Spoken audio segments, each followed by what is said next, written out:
إن الحمد لله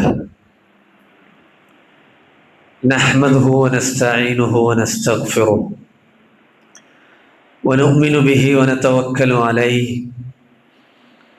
ونعوذ بالله من شرور أنفسنا ومن سيئات أعمالنا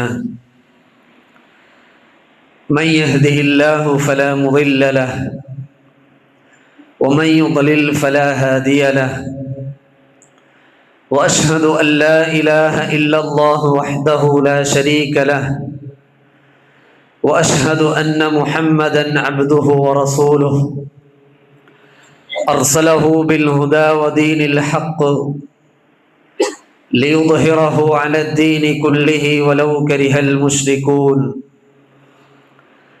اللهم صل على محمد وعلى آل محمد كما صليت على إبراهيم وعلى آل إبراهيم إنك حميد مجيد اللهم بارك على محمد وعلى آل محمد كما باركت على إبراهيم وعلى آل إبراهيم إنك حميد مجيد أما بعد فإن خير الكلام كلام الله وخير الهدي هدي محمد صلى الله عليه وسلم وشر الأمور محدثاتها وكل محدثة بدعة وكل بدعة ضلالة أعوذ بالله من الشيطان الرجيم يا أيها الذين آمنوا اتقوا الله حق تقاته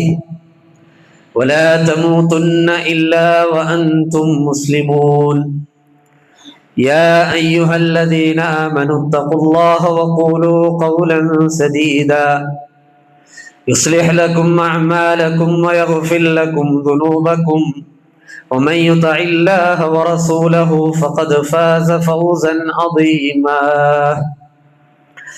يا أيها الناس اتقوا ربكم الذي خلقكم من نفس واحدة وخلق منها زوجها وبث منهما رجالا كثيرا ونساء واتقوا الله الذي تساءلون به والأرحام إن الله كان عليكم رقيبا بسم الله الرحمن الرحيم ويرزقه من حيث لا يحتسب ومن يتوكل على الله فهو حسبه إن الله بالغ أمره قد جعل الله لكل شيء قدرا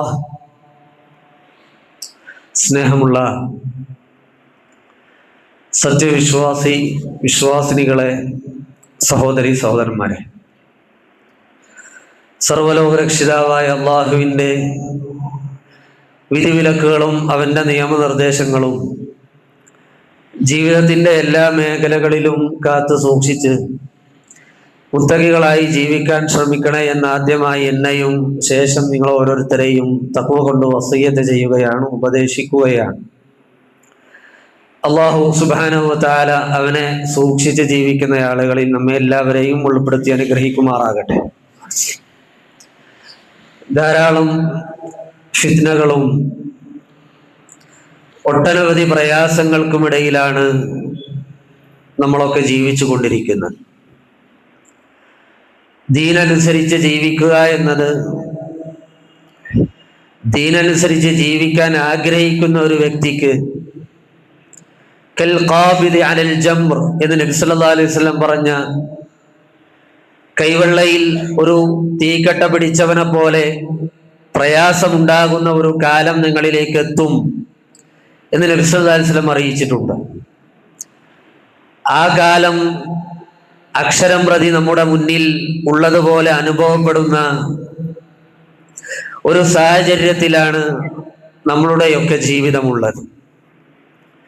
ഏതൊക്കെ പ്രയാസങ്ങളും ഫിത്നകളും പ്രതിസന്ധികളും പരീക്ഷണങ്ങളും നമ്മുടെ മുമ്പിൽ എത്ര തന്നെ വന്നാലും വിശ്വാസി ഒരിക്കലും നിരാശപ്പെടാൻ പാടില്ല. അവനെപ്പോഴും അള്ളാഹുവിൽ പ്രതീക്ഷയുള്ളവനാകണം എന്നതാണ്.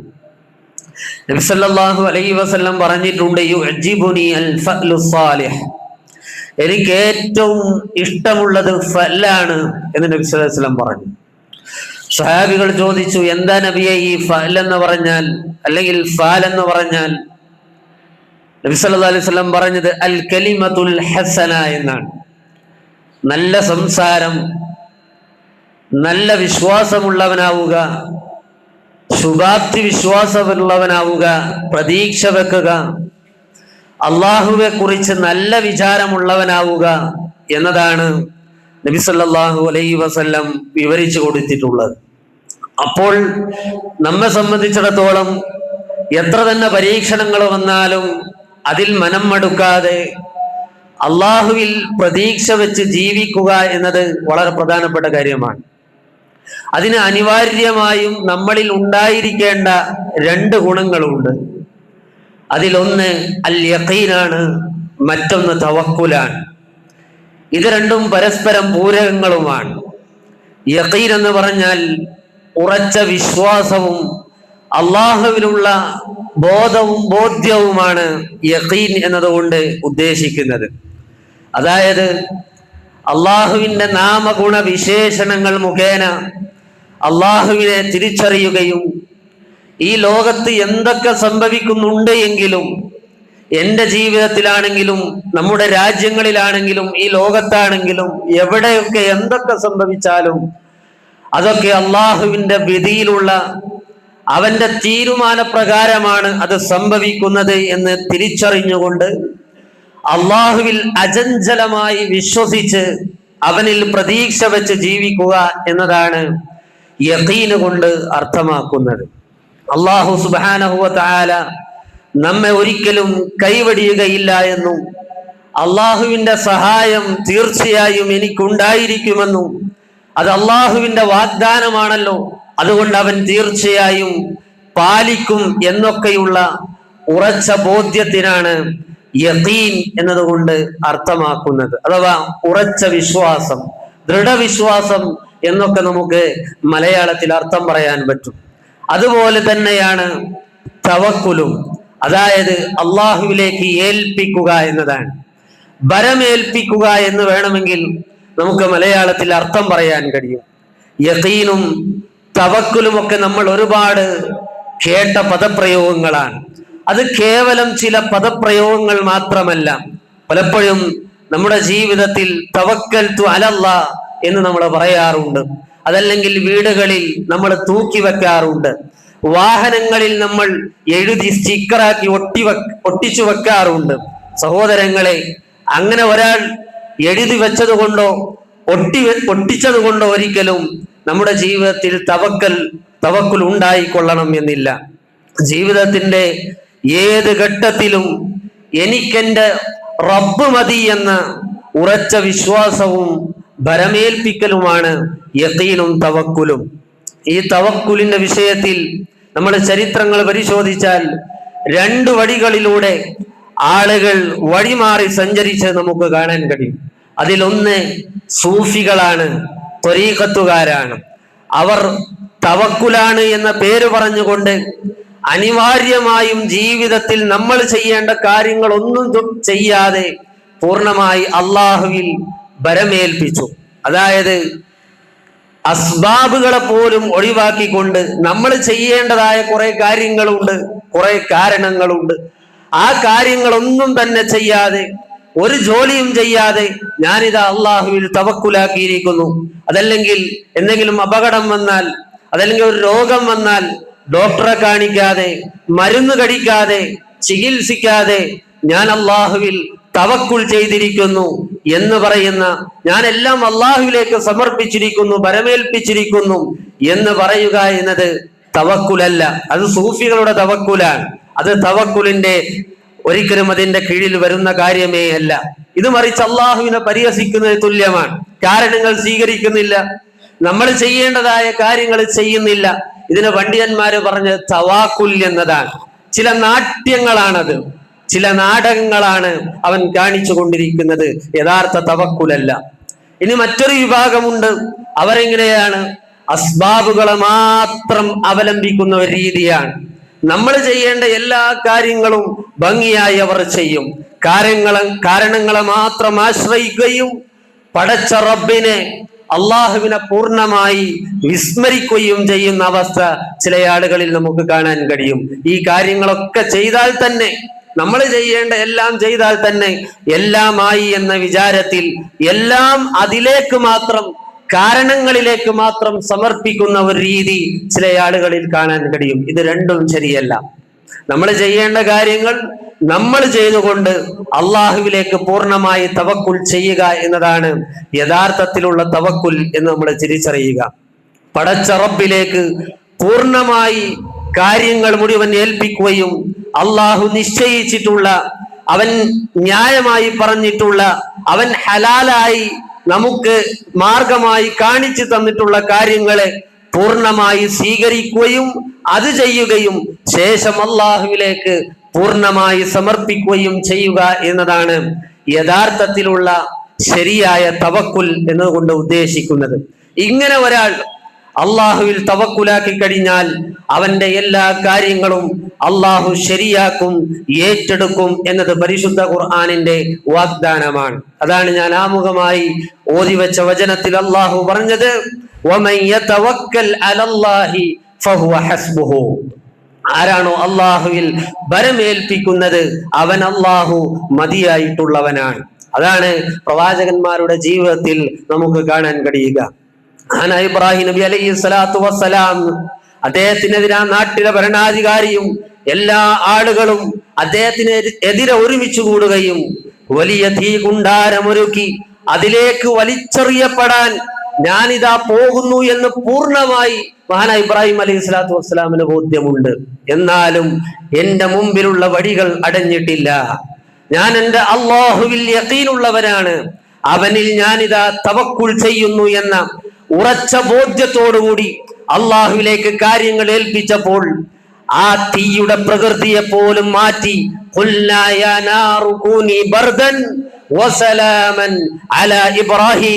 ഇബ്രാഹിം നബിക്ക് നീ തണുപ്പാകണം എന്ന് അള്ളാഹു തീനോട് കൽപ്പിച്ച് ആ സന്ദർഭത്തിൽ അദ്ദേഹത്തെ സഹായിച്ച ചരിത്രം നമ്മെ ബോധ്യപ്പെടുത്തുന്നത് അതാണ് യഥാർത്ഥ തവക്കുൽ എന്നുള്ളതാണ്. നോക്കൂ നിങ്ങൾ, മഹാനായ മൂസാ നബി അലൈഹി സ്വലാത്തു വസ്സലാമയോട് കൽപ്പനയുണ്ടായി, ഫഅസ്രി ബിഇബാദി ലൈലൻ ഇന്നകും മുത്തബഊൻ. എന്നാൽ ഇന്ന രാത്രിയിൽ നീ നിന്നിൽ വിശ്വസിച്ച ബനൂ ഇസ്രായേലരെയും കൊണ്ട് ആ രാത്രി നീ പ്രയാണം തുടരുക, തീർച്ചയായും നിന്നെ ശത്രുക്കൾ പിന്തുടരുക തന്നെ ചെയ്യും. ഇത് അള്ളാഹു പറഞ്ഞതാണ്. ആ അടിസ്ഥാനത്തിൽ ഫിർഔനിന്റെ സൈന്യത്തിന് മുന്നിൽ കടലിനാൽ വഴിമുട്ടി നിന്നപ്പോഴും അദ്ദേഹം പ്രതീക്ഷ കൈവിട്ടില്ല. അദ്ദേഹം ആ രാത്രി പുറപ്പെടുന്നു, കടലിന്റെ മുമ്പിലെത്തുന്നു. പിന്നിൽ നോക്കുമ്പോൾ ഫിർഔനും കൂട്ടരുമുണ്ട്. എന്ത് ചെയ്യും? ആ സമയത്ത് നമ്മളാണെങ്കിൽ എന്താണ് ചെയ്യുക? മഹാനായ മൂസ അലൈഹി സ്വലാത്തു വസ്സലാം അദ്ദേഹം അള്ളാഹുവിലുള്ള പ്രതീക്ഷ വിട്ടില്ല. അദ്ദേഹം നിരാശനായില്ല. കൂടെയുള്ളവർ പലരും പറഞ്ഞു, ഖാല അസ്ഹാബു മൂസ ഇന്നാ ലമുദ്റകൂൻ ഖാല കല്ലാ ഇന്ന മഇയ റബ്ബി സയഹ്ദീൻ. മൂസ അലൈഹി സ്വലാത്തു വസ്സലാമയുടെ കൂടെ വന്ന ആളുകളൊക്കെ പറഞ്ഞു, ഇനി എന്താ ചെയ്യാ, നമ്മൾ പിടിക്കപ്പെട്ടു, ഇനി നമുക്ക് രക്ഷയില്ല, മുന്നിൽ സമുദ്രമാണ്, പിന്നിലാകട്ടെ ഫിർഔനും കൂട്ടരുമാണ്. എന്താണ് നമുക്ക് ചെയ്യാൻ കഴിയുക? അള്ളാഹുവിലുള്ള പ്രതീക്ഷ കൈവിട്ടില്ല, നിരാശ വന്നില്ല. അള്ളാഹുവിലുള്ള യഖീനും തവക്കുലും അദ്ദേഹത്തെ കൊണ്ട് പറയിപ്പിച്ചു. ഖാല കല്ലാ ഇന്ന മഇയ റബ്ബി സയഹ്ദീൻ. പറയാറായിട്ടില്ല, എന്റെ റബ്ബന്റെ കൂടെയുണ്ട്, അവൻ എനിക്കൊരു വഴി കാണിച്ചു നൽകും എന്ന ഉറച്ച യഖീൻ ഉണ്ടല്ലോ, ആ തവക്കുൽ ഉണ്ടല്ലോ, അതാണ് സഹോദരങ്ങളെ യഥാർത്ഥ തവക്കുൽ. കാരണം അദ്ദേഹത്തിന് ഒരു ഉറപ്പുണ്ട്, എന്നോട് ഇത് കൽപ്പിച്ചത് എന്റെ റബ്ബാണ്, എന്റെ റബ്ബ് എനിക്ക് നിശ്ചയിച്ച രാത്രിയിലാണ് ഞാൻ പുറപ്പെട്ടത്, എനിക്ക് നിശ്ചയിച്ച സമയത്താണ് ഞാൻ പുറപ്പെട്ടത്, എനിക്ക് നിശ്ചയിച്ച ആളുകളെയും കൊണ്ടാണ് ഞാൻ പുറപ്പെട്ടത്, എനിക്ക് നിശ്ചയിച്ച ദിശയിലേക്കാണ് ഞാൻ പുറപ്പെട്ടിട്ടുള്ളത്. അതുകൊണ്ട് എന്റെ റബ്ബ് എന്നെ കൈവെടിയുകയില്ല, അവന്റെ സഹായം എനിക്കുണ്ടാകും എന്ന ഉറച്ച ബോധ്യമായിരുന്നു അദ്ദേഹത്തിന് മുമ്പിൽ ഉണ്ടായത്. فلما تراءى الجمعان قال اصحاب موسى انا لمدركون. കൂടെയുള്ളവർ എല്ലാവരും പറഞ്ഞു, നമ്മൾ പിടിക്കപ്പെട്ടു. പക്ഷേ അദ്ദേഹത്തിന് ഉറപ്പുണ്ട്, എന്റെ റബ്ബ് എന്നെ സഹായിക്കും എന്നുള്ളത്. മഹാന്മാരായ പ്രവാചകന്മാരുടെ ചരിത്രങ്ങൾ പരിശോധിച്ചാൽ മുഴുവനും നമുക്ക് കാണാൻ കഴിയുക ഇങ്ങനെയുള്ള തവക്കുലാണ്. മൂസാ അലൈഹി സ്വലാത്തു വസ്സലാമയുടെ ഉമ്മ ആ കുട്ടിയെ പെട്ടിയിലാക്കി നദിയിൽ ഒഴുക്കി കളഞ്ഞപ്പോഴും അദ്ദേഹത്തിന് അവരുടെ തവക്കുലായിരുന്നു എന്ന് നമുക്ക് തഫ്സീറുകളിൽ കാണാൻ പറ്റും. ഇലാ ഉമ്മി മൂസ അൻ അർദിഇഹി ഫഇദാ ഖിഫ്തി അലൈഹി ഫഅൽഖീഹി ഫിൽ യമ്മി വലാ തഖാഫി വലാ തഹ്സനി ഇന്ന റാദ്ദുഹു ഇലൈകി വജാഇലുഹു മിനൽ മുർസലീൻ. നോക്കൂ നിങ്ങൾ, മൂസാ അലൈഹി സ്വലാത്തു വസ്സലാമയുടെ ഉമ്മ അവർ ഒരു പെട്ടിയിലാക്കി തന്റെ കുട്ടിയെ നദിയിൽ ഒഴിക്കുമ്പോ അള്ളാഹുവിൽ പൂർണ്ണമായി വിശ്വസിച്ച് അള്ളാഹുവിന്റെ സഹായം ഉണ്ടാകുമെന്ന് ഉറച്ചു വിശ്വസിച്ച് അള്ളാഹുവിൽ ഭരമേൽപ്പിച്ചുകൊണ്ടാണ് നദിയിലേക്ക് ഒഴുക്കി കളഞ്ഞത്. അള്ളാഹ് പറഞ്ഞതാണ്, നീ പേടിക്കണ്ട, സങ്കടപ്പെടണ്ട, ഇന്ന റാദ്ദുഹു ഇലൈകി വജാഇലു മിനൽ മുർസലീൻ. അവരെ നാം ഒരു പ്രവാചകനാക്കും, നിന്നിലേക്ക് ആ കുട്ടിയെ ഞാൻ തിരിച്ചെത്തിക്കുക തന്നെ ചെയ്യും. ഫൽതഖതഹു ആലു ഫിർഔന ലിയകൂന ലഹും അദുവ്വ وحزنا إن فرعون وهامان وجنودهما كانوا خاطئين. ഹാമാനും അവരുടെ സംഘത്തിനും ഫിർഔനും ഒക്കെ അബദ്ധം പറ്റിയിരിക്കുന്നു. അതെ, ആരെ പേടിച്ചിട്ടാണോ, ഏത് നേതാവിനെ പേടിച്ചിട്ടാണോ, ഏത് ഭരണാധികാരിയെ പേടിച്ചിട്ടാണോ ആ കുട്ടിയെ പെട്ടിയിലാക്കി നദിയിലൊഴുക്കിയത്, അതേ ഭരണാധികാരിയുടെ കൊട്ടാരത്തിലും അവർ വളരുക എന്നത് അള്ളാഹുവിനുള്ള വിശ്വാസവും അവന്റെ നടപടിയും അവന്റെ തീരുമാനവുമായിരുന്നു. നോക്കൂ നിങ്ങൾ, അതാണ് സഹോദരങ്ങളെ യഖീൻ എന്ന് പറഞ്ഞാൽ, അതാണ് തവക്കുൽ. അതിനെ കുറിച്ചാണ് നബി സല്ലല്ലാഹു അലൈഹി വസല്ലം പറഞ്ഞത്, ലൗ അന്നകും തതവക്കലൂന അലല്ലാഹി ഹഖ്ഖ തവക്കുലി. അള്ളാഹുവിൽ ബരമേൽപ്പിക്കേണ്ട മുറപ്രകാരം നിങ്ങൾ അള്ളാഹുവിൽ ബരമേൽപ്പിച്ചാൽ ലറസഖകും കമാ യർസുഖുത് ത്വയ്ർ. ഒരു പക്ഷിക്ക് അള്ളാഹു അന്നം കൊടുക്കുന്നത് പോലെ നിങ്ങൾക്ക് അള്ളാഹു റിസ്ക് നൽകും. ഇത് അള്ളാഹുവിന്റെ ഓഫറാണ്. നബി സല്ലല്ലാഹു അലൈഹി വസല്ലം പറഞ്ഞതാണ്, തഗ്ദൂ ഖിമാസൻ വതറൂഹു ബിതാന. ഒരു പക്ഷി രാവിലെ വിശന്ന വയറോടുകൂടി കൂട്ടിൽ നിന്നും ആഹാരം തേടി അവർ പുറപ്പെടുകയാണ്. വൈകുന്നേരം കൂട്ടിലേക്ക് തിരിച്ചെത്തുമ്പോൾ വയറ് നിറഞ്ഞവരായിക്കൊണ്ടാണ് തിരിച്ചെത്തുന്നത് എങ്കിൽ അതിന് അന്നം കൊടുത്തത് അല്ലാഹുവാണ്. എങ്കിൽ സഹോദരന്മാരെ, സഹോദരികളെ, നമ്മൾ ചെയ്യേണ്ട കാര്യം നമ്മൾ ചെയ്തു കഴിഞ്ഞാൽ, അധ്വാനിക്കേണ്ടത് നമ്മൾ അധ്വാനിച്ചു കഴിഞ്ഞാൽ അള്ളാഹു എഴുതി വെച്ച ഒരു ഖദറുണ്ട്, ഒരു നിശ്ചയമുണ്ട്, ഒരു കണക്കുണ്ട്. അതിനനുസരിച്ച് നമ്മുടെ അക്കൗണ്ടിലേക്ക്, നമ്മുടെ ജീവിതത്തിലേക്ക് ആ റിസ്ക് വന്നുകൊണ്ടേയിരിക്കും എന്ന് നബി സല്ലല്ലാഹു അലൈഹി വസല്ലം പഠിപ്പിക്കുകയാണ് ചെയ്യുന്നത്. ജീവിതത്തിന്റെ എല്ലാ രംഗത്തും തവക്കുലിന്റെ പ്രഖ്യാപനമാണ് നബി സല്ലല്ലാഹു അലൈഹി വസല്ലം നമ്മോട് പറയാൻ പറഞ്ഞത്. എപ്പോഴും നമ്മളിൽ ഉണ്ടായിരിക്കേണ്ട വിശ്വാസമാണ്. ഇത് നഷ്ടപ്പെടുമ്പോഴാണ് നമ്മളിൽ നിരാശ വരിക. ഇത് ഇല്ലാതാകുമ്പോഴാണ് പലപ്പോഴും ഡിപ്രഷനിലേക്കും സ്ട്രെസ്സിലേക്കും ആളുകൾ പോകുന്നത്. ഇതൊന്ന് അധികരിച്ചു വരികയാണ്.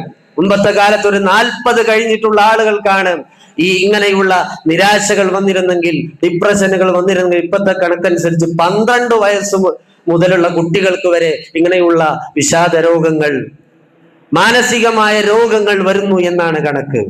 അള്ളാഹുവിലുള്ള കൃത്യമായ വിശ്വാസവും ഒരു യഥാർത്ഥ മുഅ്മിനെ സംബന്ധിച്ചിടത്തോളം അങ്ങനെ ഉണ്ടാവുകയില്ല. കാരണം നമ്മൾ വീട്ടിൽ നിന്ന് പുറത്തിറങ്ങുമ്പോൾ രാവിലെ ചൊല്ലാൻ പഠിപ്പിച്ച പ്രാർത്ഥനയിൽ ബിസ്മില്ലാഹ് തവക്കൽതു അലല്ലാഹ് ലാ ഹൗല വലാ ഖുവത ഇല്ലാ ബില്ലാഹ്. അല്ലാഹുവേ, നിന്റെ നാമത്തിലാണ് ഞാൻ പുറപ്പെടുന്നത്, നിന്നിലാണ് എന്റെ എല്ലാ കാര്യവും ഞാൻ ഏൽപ്പിച്ചിട്ടുള്ളത്, അതുകൊണ്ട് എനിക്ക് പേടിയില്ല, അല്ലാഹ് നോക്കും. ഈ വിശ്വാസം നമുക്കുണ്ടാവണം. ലാ ഹൗല വലാ ഖുവത ഇല്ലാ ബില്ലാഹ്. നിന്നെ കൊണ്ടല്ലാതെ ഒരു കഴിവുമില്ല. ഞാൻ അധ്വാനിച്ചുണ്ടാക്കിയത് എന്റെ കഴിവ് കൊണ്ടല്ല, നീ നിശ്ചയിച്ചത് കൊണ്ടാണ്, നിന്റെ ഖദർ കൊണ്ടാണ്, നിന്റെ തീരുമാനം കൊണ്ടാണ് എന്നൊരു വിശ്വാസി പ്രഖ്യാപിക്കുകയാണ്. ഞാൻ എന്തൊക്കെ സമ്പാദിച്ചിട്ടുണ്ടോ, അധ്വാനിച്ചിട്ടുണ്ടോ, നമ്മൾ നിശ്ചയിച്ചത് കൊണ്ടല്ല, അള്ളാഹു നിശ്ചയിച്ചത് കൊണ്ടാണ് എന്ന് പറഞ്ഞ് അള്ളാഹുവിൽ ഭരമേൽപ്പിച്ചുകൊണ്ട് ഇറങ്ങുകയാണ്. രാവിലെ ചൊല്ലാൻ പഠിപ്പിച്ച ദുആകളിൽ കാണാം, അസ്ലിഹ് ലി ശഅനി കുല്ലഹ് വലാ തകിൽനി ഇലാ നഫ്സി തർഫത ഐൻ. അല്ലാഹു, എന്റെ എല്ലാ കാര്യവും നീ എനിക്ക് ശരിയാക്കി തരണം, നന്നാക്കി തരണം, എനിക്ക് അനുകൂലമാക്കി തരണം. ഒരു നിമിഷ നേരത്തേക്ക് പോലും എന്റെ കാര്യം ഞാൻ നോക്കുന്ന അവസ്ഥയിൽ അള്ളാഹ് നീ എന്നെ ആക്കരുത്. എന്റെ എല്ലാ സമയത്തും ഒരു നിമിഷ നേരത്തേക്ക് പോലും നീയാണ് എല്ലാ കാര്യവും നോക്കേണ്ടത് എന്ന് പ്രഖ്യാപിക്കാനാണ് നമ്മളോട് പഠിപ്പിച്ചിട്ടുള്ളത്. രാവിലെ നമ്മൾ ഇറങ്ങുന്നത് അങ്ങനെയാണ്. രാത്രി കിടക്കയിൽ കിടക്കുമ്പോൾ അവസാനമായി ചൊല്ലേണ്ട പ്രാർത്ഥനയിൽ നമ്മൾ എന്താ പറയുന്നത്? നബി സല്ലല്ലാഹു അലൈഹി വസല്ലം പറഞ്ഞു, അല്ലാഹുമ്മ ഇന്നി അസ്ലംതു നഫ്സി ഇലൈക വവജ്ജഹ്തു വജ്ഹി ഇലൈക വഫവ്വൽതു അംരി ഇലൈക. എന്റെ എല്ലാ കാര്യവും അല്ലാഹുവേ നിന്നിലേക്ക് ഏൽപ്പിക്കുന്നു. എല്ലാ കാര്യവും ഞാൻ നിന്നിലേക്ക് ഏൽപ്പിക്കുകയാണ്. എന്റെ മുഖം ഞാൻ നിന്നിലേക്ക് തിരിക്കുകയാണ്. എന്റെ നഫ്സിലെ എല്ലാ വിഷമങ്ങളും ഞാൻ നിന്നോട് പറയുകയാണ്. എന്റെ എല്ലാ കാര്യങ്ങളും നിന്നിലേക്ക് ഭരമേൽപ്പിക്കുകയാണ് എന്ന് പറഞ്ഞുകൊണ്ടാണ് നമ്മൾ ഉറങ്ങാൻ കിടക്കുന്നത് എങ്കിൽ ജീവിതത്തിന്റെ എല്ലാ രംഗത്തും അള്ളാഹുവിൽ ഭരമേൽപ്പിക്കുന്ന, അവനിൽ വിശ്വസിക്കുന്ന, യഖീനുള്ള, തവക്കുലുള്ള ആളുകളായി നമ്മളൊക്കെ മാറണം. ഇതറിയണമെങ്കിൽ, ഈ തവക്കുൽ നമ്മളിൽ ഉണ്ടാകണമെങ്കിൽ, ഈ വിശ്വാസം നമ്മൾ നന്നായി പഠിക്കണം. അള്ളാഹുവിനെ കുറിച്ചുള്ള മഅരിഫത്ത് നമുക്കുണ്ടാകണം. നമ്മൾ രാത്രി ചൊല്ലുമ്പോൾ, രാവിലെ നമ്മൾ ദിക്ർ ചൊല്ലുമ്പോൾ സഹോദരങ്ങളെ, അതൊന്നും വെറുതെ കാണാതെ പഠിച്ചുകൊണ്ട് ചൊല്ലിയത് കൊണ്ട് മാത്രം കാര്യമില്ല. പടച്ചവനെ അറിയുന്നവർക്ക് മാത്രമാണ് ആ രൂപത്തിൽ ചൊല്ലാൻ കഴിയുന്നത്. ആ ആശയം തിരിച്ചറിഞ്ഞവർക്കാണ് അങ്ങനെ ഒരു മാധുര്യം ആസ്വദിക്കാൻ സാധിക്കുന്നത്. അല്ലാത്തവർക്ക് കേവലം അത് നാവിൻ തുമ്പിലുള്ള കേവലം പദപ്രയോഗങ്ങൾ മാത്രമായി മാറും. അതുകൊണ്ട് നന്നായി റബ്ബിനെ കുറിച്ച് നമ്മൾ പഠിക്കണം. ഇവിടെ എന്ത് നടക്കുന്നുണ്ടോ അതെല്ലാം റബ്ബിന്റെ തീരുമാന പ്രകാരമാണ്. പിന്നെ എന്താണ് നമുക്ക് നിരാശ പിടിപെടാനുള്ളത്? ലോകത്ത് ഒരു സസ്യത്തിൽ നിന്ന് ഒരു ഇല പൊടിഞ്ഞാൽ അതെന്റെ റബ്ബിന്റെ തീരുമാനമാണ് എന്ന് വിശ്വസിക്കുന്ന ഒരു മുഅ്മിന് ഇവിടെ എന്ത് നടന്നാൽ എന്താണ്? അല്ലെ, അള്ളാഹ് പറഞ്ഞതല്ലേ അത്. وعنده مفاتيح الغيب لا يعلمها إلا هو ويعلم ما في البر والبحر وما تسقط من ورقة إلا يعلمها ولا حبة في ظلمات الأرض ولا رطب ولا يابس إلا في كتاب مبين. കോടിക്കണക്കിന് വരുന്ന സസ്യങ്ങളിൽ നിന്ന്, കോടിക്കണക്കിന് വരുന്ന ഇലകളിൽ നിന്ന് ഒരു ഇല പൊടിഞ്ഞാൽ അതെന്റെ റബ്ബിന്റെ തീരുമാനമാണ്. അവൻ എഴുതി വെച്ച രേഖയിൽ അത് ഉള്ളത് കൊണ്ടാണ് ആ ഇല പൊഴിഞ്ഞത് എന്ന് വിശ്വസിക്കുന്ന ഒരു മുഅ്മിന് പിന്നെ എന്ത് ഈ ലോകത്ത്, ഈ ദുനിയാവിൽ എന്തുണ്ടായാൽ എന്താണ്? അവൻ മുഴുവനും അള്ളാഹുവിൽ തവക്കുൽ ചെയ്യാൻ തയ്യാറാകുന്നു എന്നതാണ്. അതുകൊണ്ട് സഹോദരങ്ങളെ, നമ്മുടെ ജീവിതത്തിൽ എന്തൊക്കെ സംഭവിച്ചാലും നമ്മൾ പറയുന്നത് അൽഹംദുലില്ലാഹ് അലാ കുല്ലി ഹാൽ പറഞ്ഞതാണ്. ജീവിതത്തിൽ അപകടം വന്നോ, ദുരിതം വന്നോ, രോഗം വന്നോ, സാമ്പത്തിക ബുദ്ധിമുട്ട് വന്നോ, വൈയക്തിക ജീവിതത്തിൽ എന്തെങ്കിലും മാനസികമായ പ്രശ്നങ്ങളുണ്ടോ, നിങ്ങളുടെ കൗടംബിക ജീവിതത്തിൽ എന്തെങ്കിലും പ്രശ്നങ്ങളുണ്ടോ, എല്ലാത്തിനും പരിഹാരമുണ്ട്. ഇതെന്റെ റബ്ബിന്റെ തീരുമാനമാണ്. നിരാശ വെക്കാനായിട്ടില്ല. അള്ളാഹുവിൽ പ്രതീക്ഷ വെച്ച് നമ്മൾ ചെയ്യേണ്ട കാര്യങ്ങൾ ചെയ്ത് അള്ളാഹുവോട് പ്രാർത്ഥിച്ചാൽ എന്റെ റബ്ബ് എന്നെ സഹായിക്കും എന്നതാണല്ലോ പ്രവാചകന്മാരുടെ ജീവിത ചരിത്രങ്ങളിലൂടെ നമുക്ക് വായിക്കാൻ സാധിക്കുന്നത്. ആ രൂപത്തിലേക്ക് നമ്മുടെ വിശ്വാസവും തവക്കുലും മാറ്റിയെടുക്കാൻ നമുക്ക് കഴിയണം. അല്ലാഹു തൗഫീഖ് നൽകി അനുഗ്രഹിക്കുമാറാകട്ടെ. അഖൂലു ഖൗലി ഹാദാ അസ്തഗ്ഫിറുല്ലാഹ ലി വലക്കും വലിജമീഇൽ മുസ്ലിമീന മിൻ കുല്ലി ദംബ് വസ്തഗ്ഫിറു ഇന്നഹു ഹുവൽ ഗഫൂറുർ റഹീം.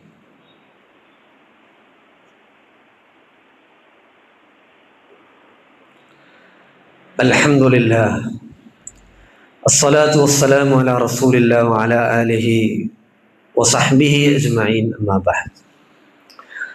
റബ്ബി ഇശ്റഹ് ലി സദ്രി വയസ്സിർ ലി അംരി വഹ്ലുൽ ഉഖ്ദതം മിൻ ലിസാനി യഫ്ഖഹു ഖൗലി. അല്ലാഹുവെ സൂക്ഷിച്ച് ജീവിക്കണമെന്ന് ഒരിക്കൽ കൂടി ഉപദേശിക്കുകയാണ്, വസിയത്ത് ചെയ്യുകയാണ്. അള്ളാഹുവിൻ്റെ വിധിയുടെയും അവന്റെ തീരുമാനത്തിന്റെയും അടിസ്ഥാനത്തിലാണ് ഈ ലോകം മുന്നോട്ട് പോയിക്കൊണ്ടിരിക്കുന്നത്. ഞാൻ ആമുഖമായി ഊതി വെച്ച ആ വചനത്തിന്റെ അവസാന വാചകം അള്ളാഹു പറയുന്നത് ഖദ് ജഅലല്ലാഹു ലികുല്ലി ഷൈഇൻ ഖദറ എന്ന. എല്ലാത്തിനും ഒരു കണക്കുണ്ട്, ഒരു നിശ്ചയമുണ്ട്, ഒരു തീരുമാനമുണ്ട്. അതിന്റെ അടിസ്ഥാനത്തിലാണ് അതൊക്കെ നടക്കുന്നത്. പടച്ചവന്റെ ഖദറില്ലാതെ ലോകത്ത് ഒന്നും സംഭവിക്കുകയില്ല. അവൻ അങ്ങനെ തീരുമാനിച്ച് എഴുതി വെച്ചത് കൊണ്ടാണ് അതങ്ങനെ നടക്കുന്നത്. എല്ലാ ഖദറിന്റെയും പിന്നിൽ, അള്ളാഹുവിന്റെ എല്ലാ കണക്കിന്റെയും പിന്നിൽ അവന്റെ മശീഅത്തുണ്ട്, അഥവാ അവന്റെ ഉദ്ദേശമുണ്ട്. അള്ളാഹുവിന്റെ ഉദ്ദേശമില്ലാതെ അവൻ ഒന്നും പ്രവർത്തിക്കുന്നുമില്ല എന്ന് പറഞ്ഞാൽ ഇവിടെ എന്തൊക്കെ നടക്കുന്നുണ്ടോ അതൊക്കെ അള്ളാഹുവിന്റെ ഖദറിന്റെ അടിസ്ഥാനത്തിലാണ്. ആ ഖദർ നടക്കണമെങ്കിൽ അള്ളാഹുവിന്റെ മശിയത്ത്, അവന്റെ ഉദ്ദേശമുണ്ട്. അവന്റെ ഉദ്ദേശമില്ലാതെ അവൻ ഒന്നും പ്രവർത്തിക്കുന്നുമില്ല. ഇനി അവന്റെ ഓരോ പ്രവർത്തനത്തിന്റെയും പിന്നിൽ അവന്റെ ഒരു ഹിക്മത്ത് കൂടിയുണ്ട്, അവന്റെ ഒരു യുക്തി കൂടിയുണ്ട് എന്ന് നമ്മൾ തിരിച്ചറിയണം. വെറുതെ മനുഷ്യന്മാർ ചെയ്യുന്നത് പോലെ അലക്ഷ്യമായി എന്തെങ്കിലും ചെയ്യുന്നതല്ല. പലപ്പോഴും അള്ളാഹുവിനെ കുറിച്ച് പഠിക്കാത്തത് കൊണ്ടാണ് നമുക്ക് അങ്ങനെ ഒരു വിചാരം ഉണ്ടാകുന്നത്. ഫലസ്തീനിൽ എത്ര കാലമായി അക്രമങ്ങൾ നടന്നുകൊണ്ടിരിക്കുന്നു. ഈ പെരുന്നാളിലും അവിടെ അങ്ങനെയുള്ള കാര്യങ്ങൾ ഉണ്ടായിട്ടുണ്ട്. എത്ര വർഷമായി നമ്മളൊക്കെ ജനിച്ചത് മുതൽ കേൾക്കാൻ തുടങ്ങുന്നു. എന്താ ഇത്ര ആളുകൾ പ്രാർത്ഥിച്ചിട്ടും, ലൈലത്തുൽ ഖദ്റിന്റെ അന്ന് പ്രാർത്ഥിച്ചിട്ടും ഉത്തരം കിട്ടാത്തത് എന്ന വിചാരം നമ്മുടെ ഹൃദയത്തിൽ എവിടെയെങ്കിലും ഉണ്ടെങ്കിൽ അത് അള്ളാഹുവിനെ കുറിച്ച് അറിയാത്തത് കൊണ്ടാണ്. അവനെ കുറിച്ചുള്ള സൂഅ് അതിന് കാരണം. അതിന്റെ പിന്നിൽ ഒരു ഹിക്മത്ത് ഉണ്ട്. അവന്റെ മശീഅത്തിന്റെ അടിസ്ഥാനത്തിലാണ് അവർ അങ്ങനെ ചെയ്യുന്നത്. അങ്ങനെ ചെയ്യുന്നത് പിന്നിൽ അവന്റെ ഒരു ഹിക്മത്തുണ്ട് എന്ന് നമ്മൾ തിരിച്ചറിയുക. ഇതാണ് അഹ്ലുസുന്നയുടെ ഈ വിഷയത്തിലുള്ള വളരെ പ്രധാനപ്പെട്ട ഒരു വിശ്വാസത്തിന്റെ ഭാഗം കൂടിയാണ് എന്ന് നമ്മൾ മനസ്സിലാക്കുക. പിഴച്ചുപോയ ആദ്യകാലത്തുണ്ടായിരുന്ന പല കക്ഷികളും ഖദരിയാക്കളെ പോലെ, ജഹ്മിയാക്കളെ പോലെ, ജബരിയാക്കളെ പോലെ അവരൊക്കെ പിഴച്ചു പോകാനുള്ള പ്രധാനപ്പെട്ട ഒരു കാരണം ഈ രംഗത്താണ്. അള്ളാഹുവിലുള്ള ഖദറിലുള്ള ഖലാ ഖദറുള്ള വിശ്വാസത്തിന്റെ ഭാഗത്താണ് എല്ലാവരും പിഴച്ചു പോയിട്ടുള്ളത്. അള്ളാഹു എന്ത് കാര്യം ചെയ്യുമ്പോഴും അതവന്റെ ഖദറിന്റെ ഭാഗമാണ് എന്ന വിശ്വാസം അഹ്ലുസുന്നയുടെ വിശ്വാസമാണ്. എന്നാൽ ഇവിടെയാണ് ഖദരിയാക്കൾക്ക് പിഴച്ചു പോയിട്ടുള്ളത്. അങ്ങനെ ഖദറൊന്നും ഇല്ല, അതൊക്കെ സ്വാഭാവികമായി ഈ ലോകത്ത് നടക്കുന്നതാണ് എന്നാണ് ഖദരിയാക്കൾ വിശ്വസിക്കുന്നതും വാദിക്കുന്നതും. ശരിയല്ല. ഇവിടെ എന്തൊക്കെ ഉണ്ടോ അതൊക്കെ അള്ളാഹുവിന്റെ ഖദറിന്റെ അടിസ്ഥാനത്തിലാണ്. ആ ഖദർ അള്ളാഹു നിശ്ചയത് അവന്റെ മശിയത്തിന്റെ അടിസ്ഥാനത്തിലാണ്. ആ മശിയത്തിന്റെ അടിസ്ഥാനത്തിൽ അവൻ പ്രവർത്തിക്കുന്നതാണ് ഇവിടെ ഉണ്ടാകുന്ന എല്ലാ കാര്യങ്ങളും. അങ്ങനെ ഓരോ പ്രവർത്തനങ്ങൾക്ക് പിന്നിലും അവന്റെ ഒരു യുക്തിയുണ്ട്. ഇതാണ് അഹ്ലുസുന്നയുടെ വിശ്വാസം എന്ന് നമ്മൾ മനസ്സിലാക്കുക. ഇവിടെ എന്തൊക്കെ നടന്നാലും അള്ളാഹിന്റെ തീരുമാനപ്രകാരമാണ്. നമ്മൾ എന്തെങ്കിലും ഉദ്ദേശിച്ചാൽ പോലും അത് അള്ളാഹുവിന്റെ ഉദ്ദേശപ്രകാരമാണ്. നമ്മൾ മനുഷ്യർ, ദുർബലരായ നമ്മൾ, സാധുക്കളായ നമ്മൾ എന്തെങ്കിലും ഉദ്ദേശിക്കുന്നുണ്ടെങ്കിൽ അത് അള്ളാഹുവിന്റെ ഉദ്ദേശമാണ്. വിശുദ്ധ ഖുർആനിൽ അള്ളാഹു പറഞ്ഞു, വമാ തശാഊന ഇല്ലാ യശാ അല്ലാഹ്. അള്ളാഹു ഉദ്ദേശിക്കാത്ത ഒന്നും നിങ്ങൾ ഉദ്ദേശിക്കുന്നില്ല. അപ്പൊ നിങ്ങൾ ഉദ്ദേശിച്ചാൽ പോലും അത് അള്ളാഹുവിന്റെ ഉദ്ദേശം ഉണ്ടായത് കൊണ്ടാണ് നിങ്ങൾ ഉദ്ദേശിച്ചത് എന്നർത്ഥം.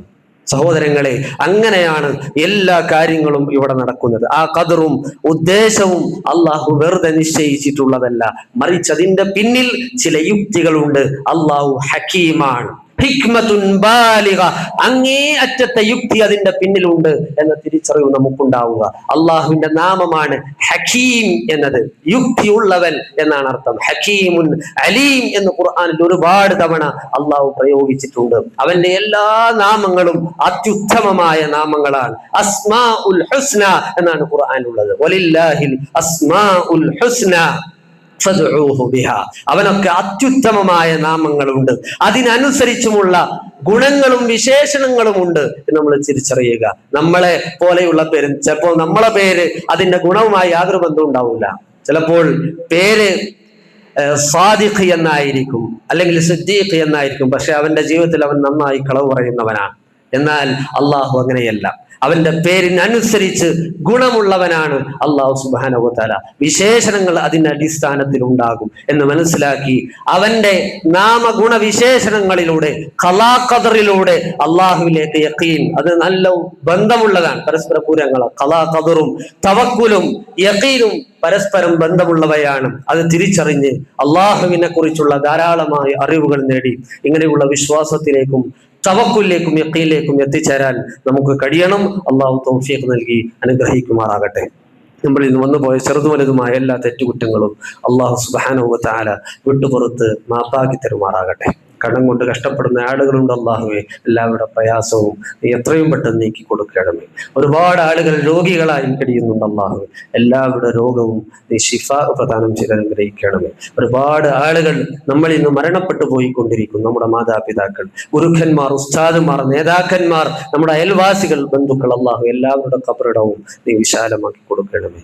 അല്ലാഹുമ്മ ഗഫിർ ലിൽ മുഅ്മിനീന വൽ മുഅ്മിനാത്ത് والمؤمنات والمسلمين والمسلمات والأحياء منهم والأموات إنك مجيب الدعوات يا قاضي الحاجات. اللهم أعز الإسلام والمسلمين وأذل الشرك والمشركين. ربنا تقبل منا صلاتنا وصيامنا وقيامنا وركوعنا وسجودنا واعتدالنا ودعاءنا يا رب العالمين. ربنا تقبل منا إنك أنت السميع العليم وتب علينا إنك أنت تواب رحيم. وسلام على المرسلين والحمد لله رب العالمين. قوموا إلى صلاتكم.